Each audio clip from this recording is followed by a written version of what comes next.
ఉన్నారు? ప్రీవియస్ షాట్‌లో చూసారు కదా! దుబాయ్ లేఓవర్‌కి వచ్చాను. సో, ఇంకా రాంగానే కొద్దిగా రెస్ట్ తీసుకొని ఈవినింగ్ లేచి బయటికెళ్దామని రెడీ అయిపోయామనమాట. సో, ఇది చూసారా? ఇది ఫ్రీ షటిల్ అండి. మా హోటల్ నుంచి ఒక బస్సు ఉంటుంది. అది ఫ్రీగా తీసుకెళ్తుందనమాట బుర్జ్ ఖలీఫా దగ్గరికి. సో, పర్టిక్యులర్ టైమింగ్స్ ఉంటాయి. ఇంకా అక్కడి నుంచి స్టార్ట్ అయ్యి తీసుకెళ్తుందనమాట. సో, అలా మేము ఆ షటిల్ తీసుకొని ఇదిగోండి దుబాయ్ మాల్‌కొచ్చాము. సో, మాల్ పక్కనే బుర్జ్ ఖలీఫా ఉంటుందన్నమాట. అండ్ ఈ మాల్ చాలా అంటే చాలా పెద్దదండి. వీళ్ళ దగ్గర లేని బ్రాండ్స్ అంటూ లేవు. కాకపోతే మిడిల్ క్లాస్ ఫ్యామిలీ వాళ్ళు ఏదన్నా కొనాలంటే ఒక్కసారైనా ఆలోచించాల్సి వస్తుంది. అంత ఎక్స్పెన్సివ్ ఉంటాయన్నమాట అందులో.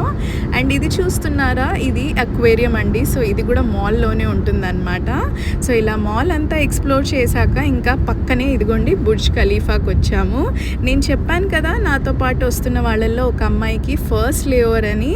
తన బ్యాడ్ లక్ ఏంటంటే ఇక్కడ పక్కనే అసలు వాటర్ ఫౌంటైన్ షో ఉంటుందన్నమాట. అది అండర్ రెనోవేషన్ అంట. సో, క్లోజ్ చేసింది. సో, అది తన బ్యాడ్ లక్ అనమాట. సో, ఇంకా అలా అది చూసేశాక మళ్ళీ షటిల్ తీసుకుని వచ్చేసి పడుకుండిపోయానండి. అండ్ ఇది వచ్చేసి నెక్స్ట్ డే మార్నింగ్ అనమాట. లేచి ఇంకా ఏ ప్లేస్కి వెళ్దాము అని డిసైడ్ అయ్యాను. సో, అది ఆన్లైన్లో టికెట్స్ చెక్ చేస్తున్నాను అనమాట.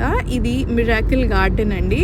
సో, ఇదైతే నేను ఇప్పుడు దాకా ఎప్పుడు వెళ్ళలేదు దుబాయ్లో. ఇంకా మేము ముగ్గురము వెళ్దాం అనుకుని డిసైడ్ అయ్యి ఇంకా ఫస్ట్ అయితే బ్రేక్ఫాస్ట్ ఫ్రీగా ఇస్తారు కదా హోటల్లో. సో, ఇంకా అక్కడికి వచ్చి బ్రేక్ఫాస్ట్ అయితే చాలా హెవీగా చేద్దాం అనుకున్నాను నేను.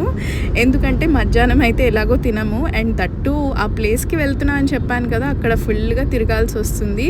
సో, ఇంకా మంచిగా అందుకే హెవీగా తిన్నాను బ్రేక్ఫాస్ట్. అండ్ ఆల్మోస్ట్ నా బ్రేక్ఫాస్ట్ అయిపోయాక ఇంకా అక్కడ దోశ ఉందని కూడా తెలిసింది. సో, ఇంకా నా ఫేవరెట్ దోశ కదా, దాన్ని అయితే వదలలేదు. అది కూడా ఇంకా ఆర్డర్ చేసుకుని తిన్నాను. సో, అలా బ్రేక్ఫాస్ట్ అంతా అయిపోయాక మళ్ళీ ఇంకా అక్కడ క్యాబ్ బుక్ చేసుకుని మేము అనుకున్న ప్లేస్కి అయితే వెళ్ళామండి. సో, అది యూజువల్లీ అయితే డైరెక్ట్గా టికెట్స్ తీసుకుంటే 100 AED అనమాట. అంటే 100 దిరమ్స్. అక్కడ మనకు కరెన్సీ ఎట్లానో ఇండియన్ ఇక్కడ INR ఎట్లానో అక్కడ దిరమ్స్ అంటారనమాట.